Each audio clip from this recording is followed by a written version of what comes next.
Donc là, on est le vendredi 2. Donc là, il y avait une news importante, c'est le NFP, donc qui était prévu à 190. Là, il est inférieur aux attentes. Là, les earnings étaient plutôt terminés. Bon, là, il y avait quand même les earnings de Exxon, plutôt bon. Donc, ensuite, là, à l'ouverture, bon, les earnings, c'était ici à 14h30, donc ça a plutôt d'abord été mal accueilli. Donc ça, j'aurais quand même une tendance à la vente parce que les earnings ont été mal accueillis. Là, le milieu de la bougie fait résistance. Ici, j'aurais pu vendre ici. Voilà, j'aurais pu vendre ici. Ouais,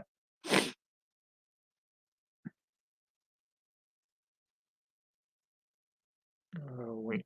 Ici aussi, j'aurais pu vendre. Oui, j'aurais pu vendre ici aussi. Aussi ici sur le dos. Donc là, on part plutôt à la baisse.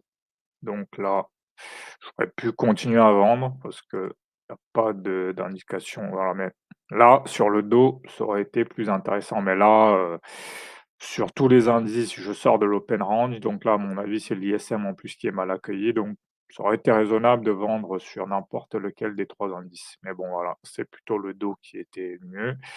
Donc ici, reversal avant 17h30, donc bon, ça, je pense que j'aurais pris le signal d'achat. Donc voilà. Là, c'est ma pause. Là, ici, 18h45. Ouais, je pense que j'aurais vendu ici. Parce que là, je pense que là, le RH50 a fait résistance. On repart à la baisse. Donc là, ça aurait été raisonnable de prendre une vente. Surtout que le NFP a quand même été mal accueilli. Donc la baisse peut continuer. Voilà. Donc là, finalement, bon, il se passe pas grand-chose. Ça arrive. Donc le bon signal, c'était juste l'open sur le dos.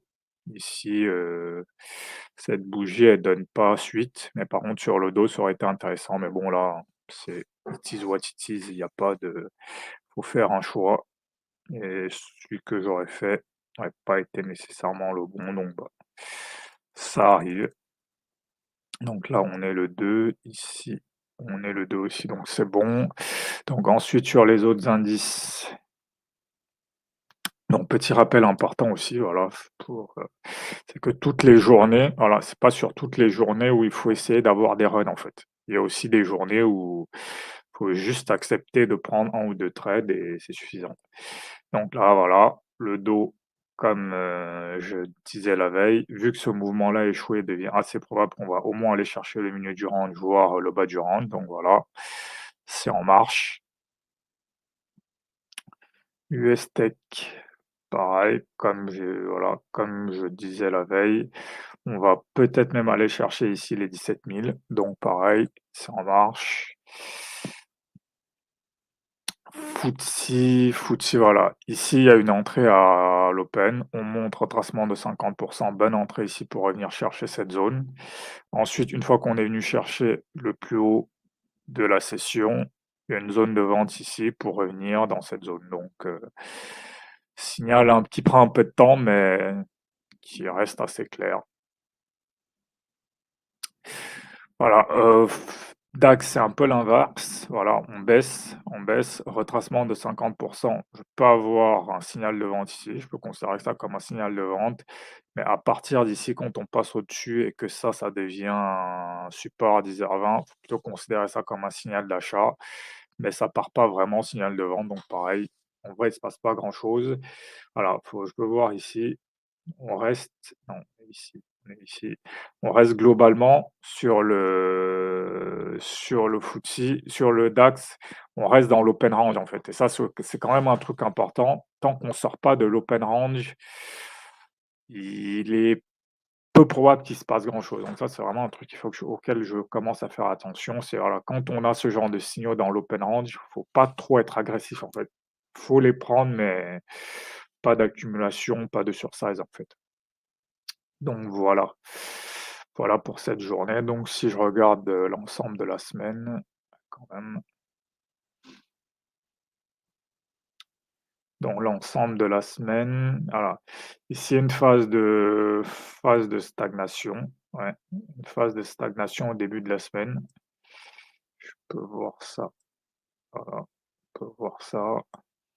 Phase de stagnation, puis une petite poussée à la hausse. Le FOMC donne l'impression qu'on va partir à la hausse finalement. tout est inversé et aussi c'est aussi lié aux tensions entre Israël et l'Iran.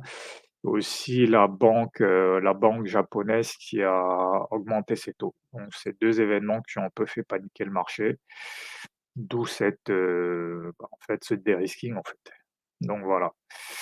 Dans la semaine, je commence par une potentielle on donne l'impression qu'on va repartir à la hausse parce que là, c'est un vrai signal de hausse. Le signal de hausse échoue, il y a pas de raison de paniquer, il faut juste, se dire que voilà, maintenant, probablement, on va partir dans l'autre sens, donc maintenant, il faut chercher des setups à la vente. C'est pas très compliqué. J'ai déjà vu ça en août dernier, j'ai vu ça en avril, donc maintenant, c'est un truc qu'il faut que je commence à maîtriser, voilà. Trader les corrections, les bear market, c'est plus un truc compliqué. Je sais voir les signes, j'ai des setups d'entrée, donc faut juste les trader, c'est tout. Voilà.